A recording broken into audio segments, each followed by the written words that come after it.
Okay, so let's start to look at what it means to grieve in each of these 4 ways. And we're going to start with the physical center. So when we're talking about grieving physically, we're often thinking about how we're going to feel it in the body, as well as the need to do something physical or tangible to express that grief. And we often associate this with sensing types. So tell me a little bit more about this. Yeah, and I think it is that these people are the ones that will tell you they have that physical sensation. You know, they'll talk about the knot in their stomachs. It's not like, if I talk about a knot in my stomach as being an intuitive, it's a figurative knot. These people feel it. They feel the knot in their stomach. They feel the tightness in their shoulders, and they're the ones that will often just want to vomit, or they'll be the ones that don't want to eat, or they'll eat too much, or they'll not sleep, or it shows in their physical body when they're grieving. So it's very visceral. It's very visceral, yes. Yeah. And they often need to do something physical or tangible. There's just this drive, like there's an ISTJ response in the research, and they said they just want to make plans. They just want to get the plans, which is very much an ISTJ way of being, getting others organized, volunteering to help, watching, monitoring how others were reacting to see where action could be helpful. And these are the ones that just want to often do something physical. They feel it in their body, but they also want to do something physical or tangible. And it's often, when I've had people come for grief support work, it's often been sensing types. It's nearly always sensing types often. And one of the things that they often want to do is, and bear in mind, I'm working often with grief caused by death, so that's probably where the examples will come a bit more, is that they, like, I remember somebody, they never felt that they got to say goodbye to their loved one. So they were a sensing type. So I suggested that they might write a letter to the person, and and they found that really helpful. Or if they hadn't said something that they wanted to say, that was just sitting, that pain was sitting with them, to ask forgiveness for something, to do that, and then set it on fire. And or I know where somebody was really angry in their grief, and when we lived in Auckland, we were close to right by the sea, so I suggested, get a rock, write on it what you want, and go down and fire it out into the sea, and those sort of physical, tangible things for these people are really helpful. So almost that sense of the burning and the throwing, really bringing it and able to take something that's in your body and move it out. Yes. Yeah. So here are some of the examples that we've listed out. So clearing out the house. So often after a death, we've got to do a clean out, and sometimes that can feel very cathartic. Planting a tree or rose, planning a funeral, walking or running. We've got the throwing a rock on here, hitting a punching bag. Yeah. A lot of physical touch.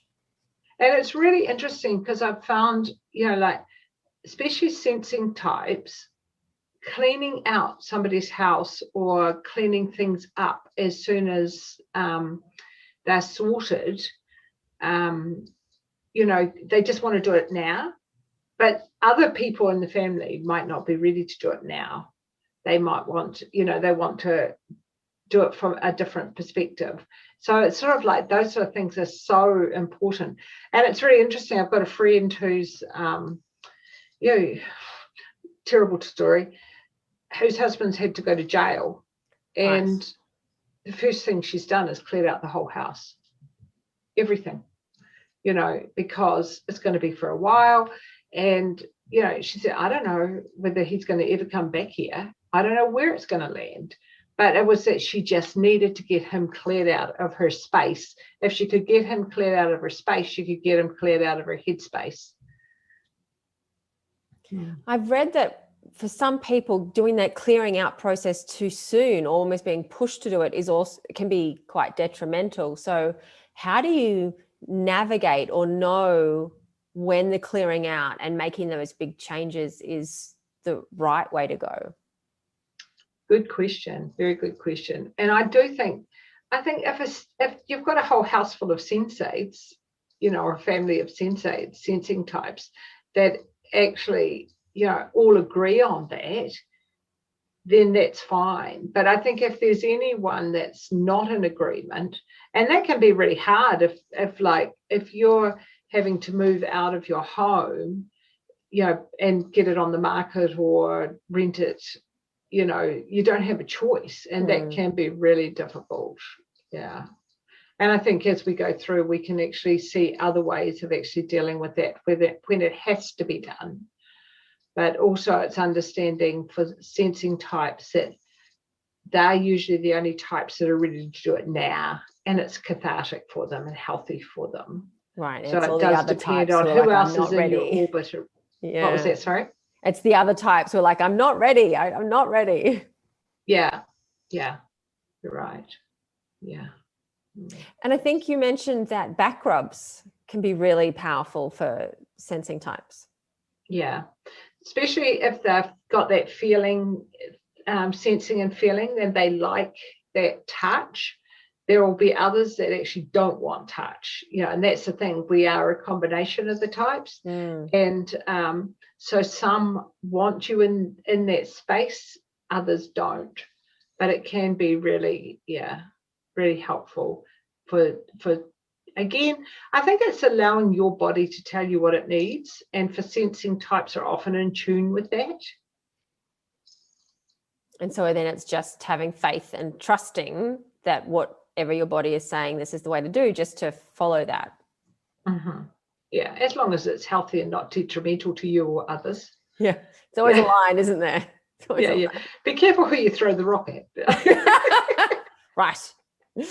Anything you would add to here? Any other examples you want to share before we move on? I'm just looking here. Where people have said that they just need to get out there and do something. A lot of people talked about the running, especially men. Or the hitting the punch bag.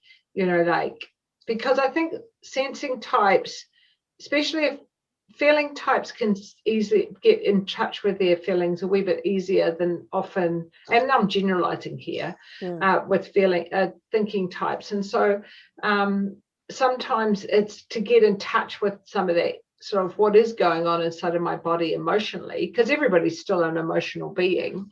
Running or walking can be a really helpful thing as well. And so is that to help bring their feelings or the emotions into more consciousness, or how does the running help someone grieve? I think what I understand, not being a sensing type, what I understand from people is it just calms that emotion. So some of them can name the emotion, and it's not something they like, and it just can keep it, not at bay, but keep it that it doesn't totally overwhelm them. Right. And it does just seem that doing something physical can actually help in that whole process, because the emotion is still going to be there in your body, but how you cope with it, we're taught to name emotions, and to be able to name them is helpful. I think often with sensing types and thinking types in particular, it can be really hard to name them. So sometimes doing something physical can clear the space that it can get their brain working. I'm not sure how it works with them. And I think it's an important thing to note that you don't have to always be able to label emotion to be able to release it. Yeah, and I think you're right. And I think, again, most books that say you do have been written by feeling types or intuitive types. Yeah, I think it can be useful, but it's not always essential. Yes. Yeah. And I think if you're pushing it down, that's what's to be to listen to. Pushing it down is unhelpful because it will come out in some other way. Whereas if you're feeling it bubbling up and you're a person that runs, then going for a run can help acknowledge it. Right. Yeah, that makes sense. Mm. Okay, so let's move on to the feeling side of things and grieving in a feeling way. And so here we're talking about more directly processing our emotions, expressing our emotions freely or privately or socially, and sometimes feeling that overwhelming emotional response. And even though I'm not a feeling type, I definitely do some of this. I definitely feel overwhelmed and need to express those emotions. Mm-hmm. Yeah. Yeah. And I think that people that are, we align this with the feeling types first and foremost, but I think, as you've said, that everyone, I think, or most people will have an emotional response because we are emotional beings. And I think, but when people, this is right up the top for them, they can need just to go over and over and over it to process their emotions. And especially if they're extroverts as well, extroverts process what's going on in their heads through their mouth. So being able to talk about it, being able to cry about it, being able to yell about it, or, is really important. But I think it's also equally, for the introverts, because they just want to do it privately with others. I was just reading an interesting in the response to, I think it was when I did it with one group, and the INP, so the introverted, intuitive, and feeling types, that combination, they said, just get out of the way, but be there. Get out of the way, but be there. So sort of they wanted to be able to express it emotionally, but to do it privately. But they still wanted to know others were within the orbit. They didn't want to be left alone, high and dry. And it's just allowing people room to be able to express their emotions. And it's hard. Like, it's really, really hard when you've got somebody that is overwhelmed by emotion. Just to let them be is really hard, because we want to do something. We want to fix it. We want to make them feel better. Yeah, we want to step in. The best way we can make them feel, the best way we can make them feel better is let them do what they need to do emotionally. Yeah. And you mentioned earlier about like yelling and anger, and I sometimes think we associate grief only with sadness, and yet anger is a really important part of the process, and feeling able to express anger, whether it's through yelling or hitting something or whatever that looks like, is really important. Yeah. Anger is a very valid feeling, as long as it's not directed toward people, it's safe. And I know in grief work, we often say men and children feel their grief in their fists, because they often don't always have the words to put on it. And also, there's a lot in the world that's really unjust, and anger can be quite a obvious feeling, a response to that. Yes, you just reminded me of a time when I was hitting a wall, literally. And so obviously there was a lot of grief involved in that particular moment. And I hadn't really thought of it that way, because, there wasn't necessarily words to express all the feelings. And so, you did try and hit things. Yeah. And I think your body will tell you what it needs. It'll, and I think our danger is when we try to repress it. Obviously, you need to be safe. You need to be with safe people. If you were with people screaming and hitting at a wall, that didn't understand, then they just think the first thing they've got to do is, call the mental health team. Whereas sometimes that's most times that's not what's necessary. No. You know, because you're grieving in a healthy way. Yeah. So let's look at different ways we can grieve in an emotional way. So obviously crying, anger, but also that sense of privacy, yelling, journaling, talking about it. But I think there's almost another layer here in what you're talking about with feeling types, needing to go over it and over it. It's just a way of actually feeling into the depth of all the different emotions that are happening and really replaying them. Is that right? Yeah, and it is interesting. What you brought to mind is, like I've got, one daughter two daughters that have traveled a lot, and one of them, she's still living overseas, but is, like she would always say to me when we were leaving, "You're not to cry. You cannot cry. Do not cry, Mum, because if you cry, I will just lose control and I've got to go off by myself. So please do not cry." And she's very private, Right. and so, like she just needed to keep control in that moment, as that separation was happening, and then I've got another daughter and she was heading off overseas and she's a real extrovert. And she said, "Mum, cry as much as you like, because the more you cry, the more it shows you just how much you love me. You can cry as much as you like." I'm not sure which was the worst. Well, you've definitely reminded me of several airport goodbyes, and there were always tears. Some more dramatic than others. But yes, I understand the first daughter. I mean, crying while you go through customs is not necessarily ideal. Well, I think hers was more about how do I get myself back into equilibrium again? Right. Yeah. How long will it take me? Yeah.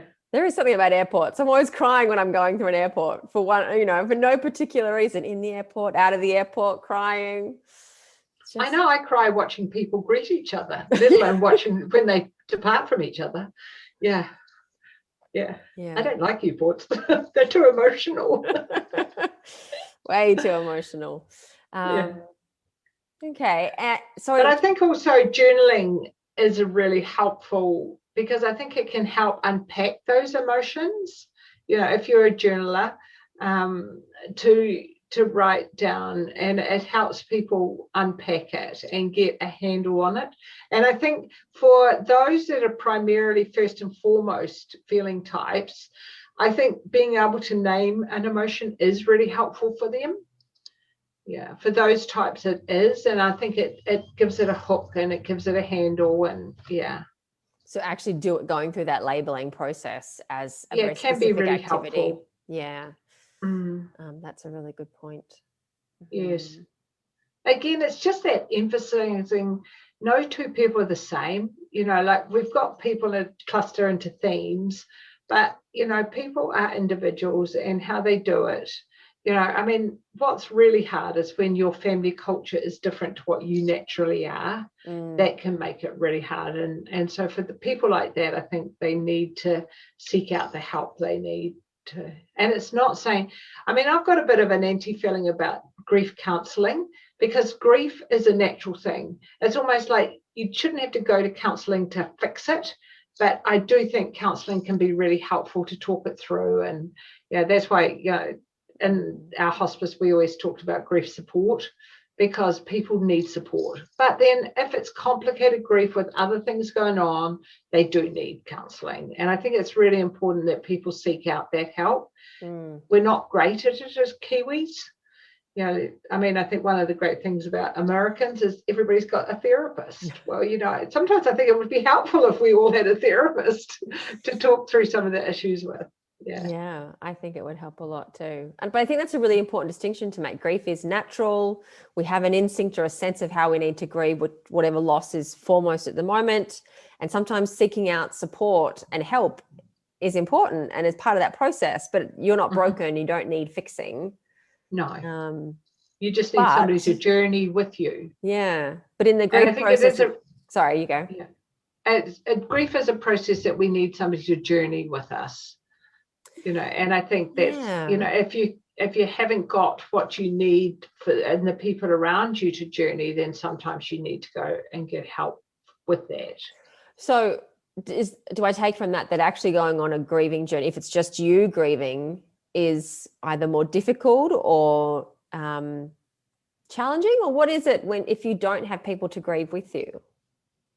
Well, I think you don't all have to be grieving the same thing. It's actually having that support around you, because like, again, one of the allergy points I hear, like, is where somebody says, they come in and they say, oh, I had da da da da da da da, so I know exactly how you feel. Nobody knows exactly how you feel, because you're an individual, and and yes, they might have been through something similar, but everybody grieves slightly differently. Like just looking at, well, like when my parents have died, how each of us 4 siblings all been brought up the same, yeah, we're different personality types. We've all grieved and differently, because each of us had a different relationship with our parents. So like my relationship with my mother was quite different to my sister's relationship, even though my sister and I are both ENFPs.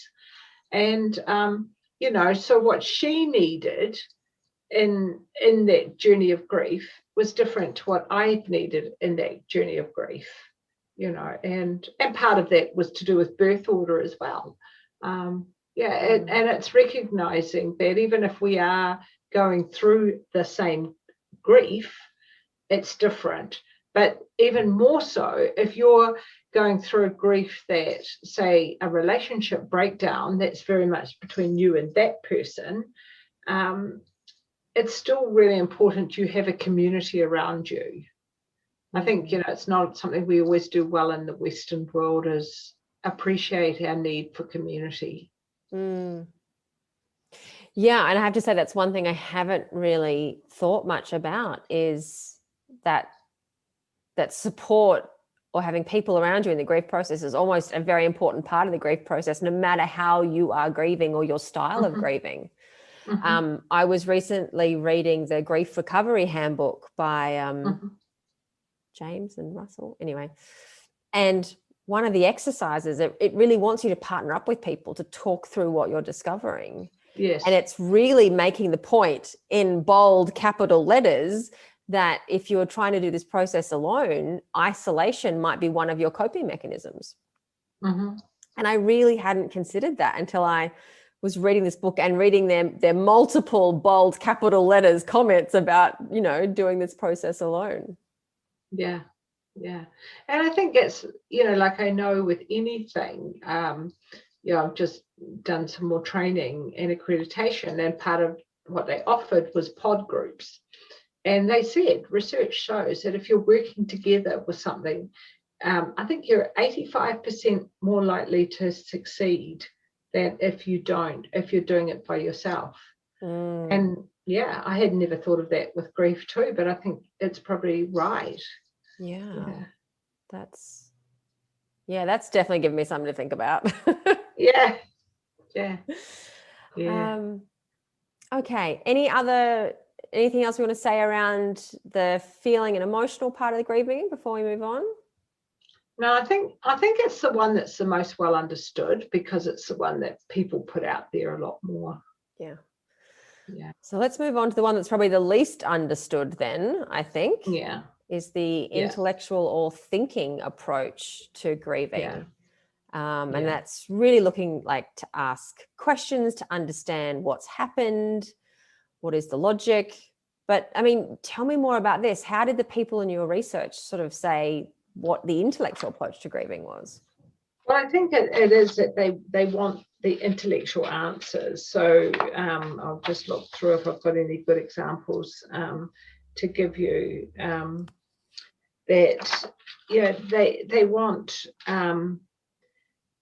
like one person here, their response, and again you can actually see whether they are the intuitive and the thinking function together. They needed to know what caused my mother's death.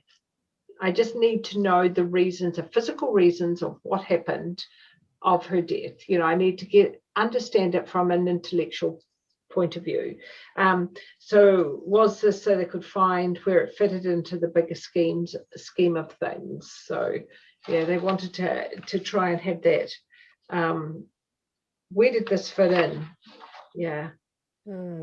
Which almost sounds a little bit like the finding meaning piece, which we'll get to shortly. So how do you... I think it was that combination. Yeah, they needed to get the intellectual answers so they could then do the intuitive piece, I think. Right. Okay. No, that makes sense. And which shows, there is often a link between the two. Yeah. I'll just, somebody said they just needed to know why. They just needed, if you can just satisfy my mind, like, for example, somebody's partner says, the relationship's over or the job's over, so to satisfy the intellectual side is, well, just tell me why. It's not, And I think if they've got the thinking and the sensing, it'll be, tell me why so I know what to do.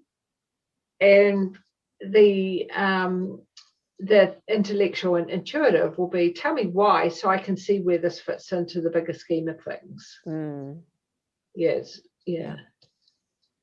So and so what else have you observed around this style of grieving? I've found that this is the one that's least accepted. And so because thinking types in general hate to cry, especially in public. Absolutely. I can confirm that. Yeah. And I find that's quite normal, that they just find it really, really hard to show emotion. They also are the ones that tend, again, I'm using generalities here, to find it very hard to put names on their feeling or to identify their feeling. They just know something's going on, but I have no idea why. And I think this is why the ones can avoid it. And but actually helping answer their questions is really important. And which is really hard in today's world because of the privacy thing so often. It's interesting, and even I'm just thinking, even in the business world, so often you can't get through to somebody to ask a question, and which can make it really hard for thinking types, especially if they've got something that they're struggling with in terms of loss. If they can't get some of the intellectual answers that they need to be satisfied. A good example here actually is I've got a family member that has got a medical condition that is degenerative. It's called, well, it's what it appears, but they cannot find the reason. And like, she's now needing more surgery. She's only young, and it's like, I just don't want to make this decision because I don't know the why of what's going on. And that is a bigger issue for her than actually what is going on. Like most people would look at it and think, well, what's happening to you is really horrible. But for her, the hardest thing is not having the why answered.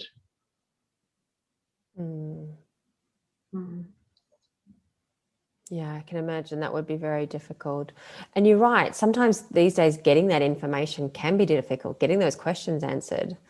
And as you were talking, I was wondering about even that sense, because a lot of the language in Western culture to talk about death is to say passed away or gone to another place, which both for a child, which is the original context, but also thinkers can feel like something's been covered up.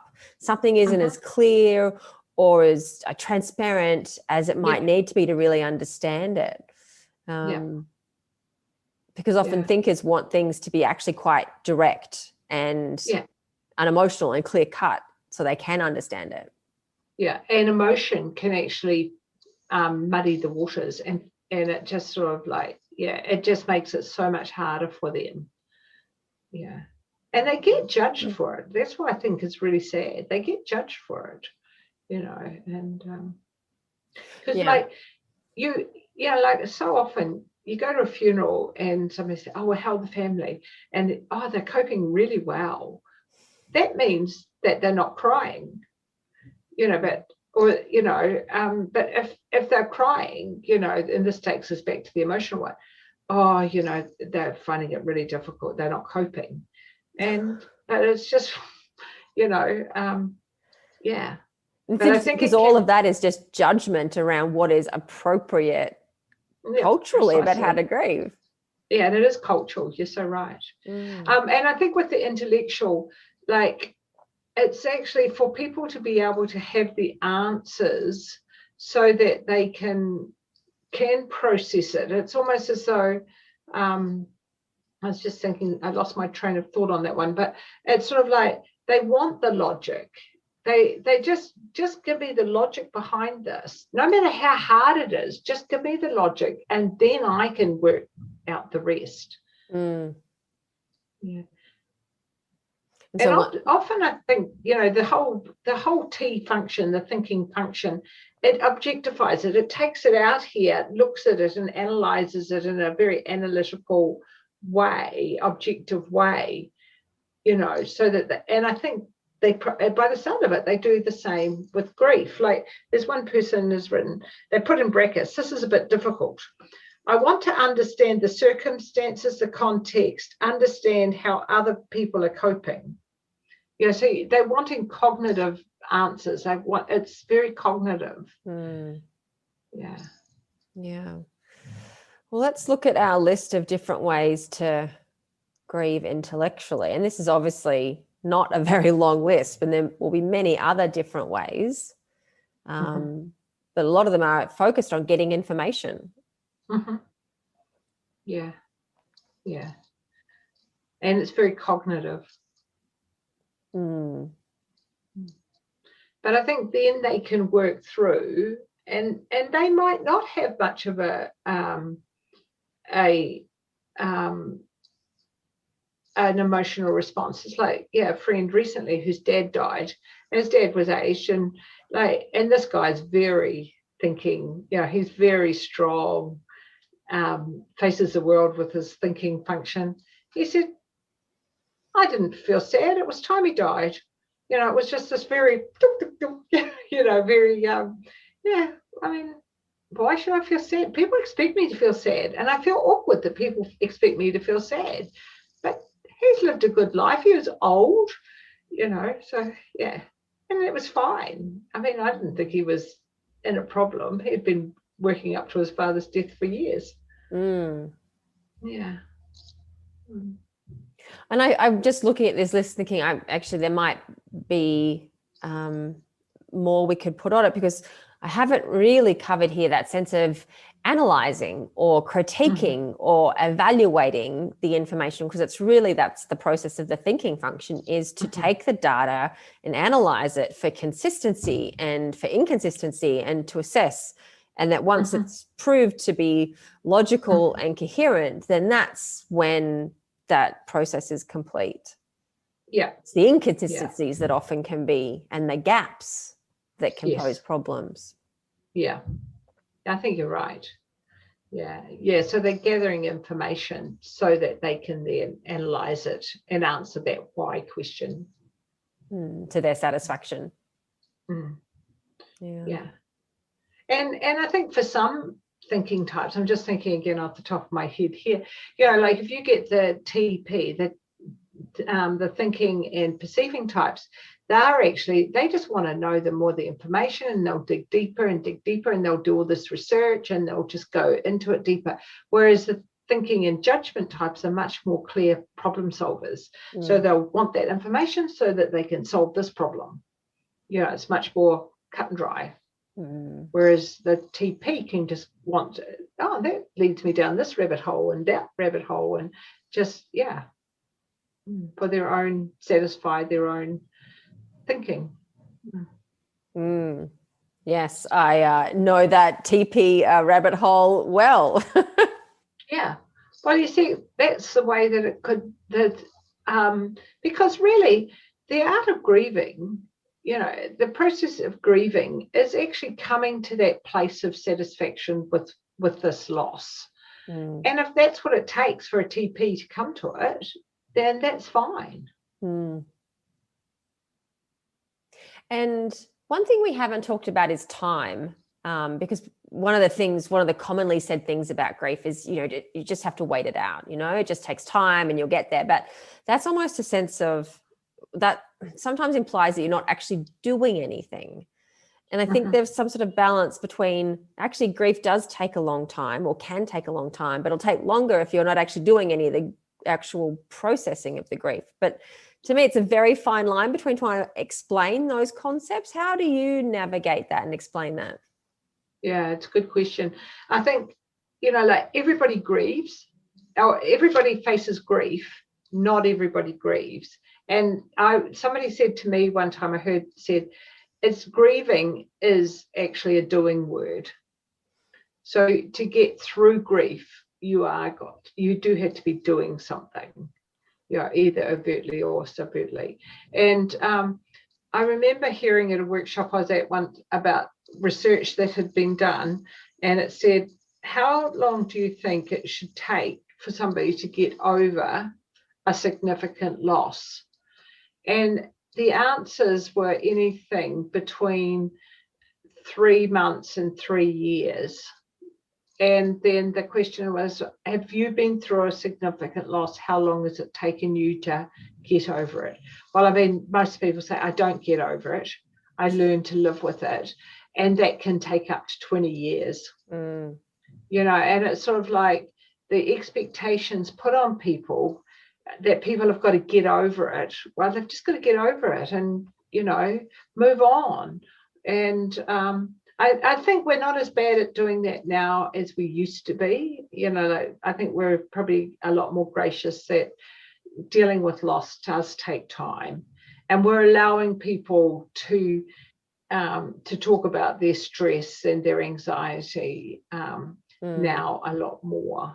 And and it's seeing that grief is actually not a negative emotion. That grief is actually you grieve because you love what you had. It's actually a gift, but it doesn't always feel like a gift when you're in it, because can be pretty raw and sore. But it is actually, you grieve because you love. And something mattered to you.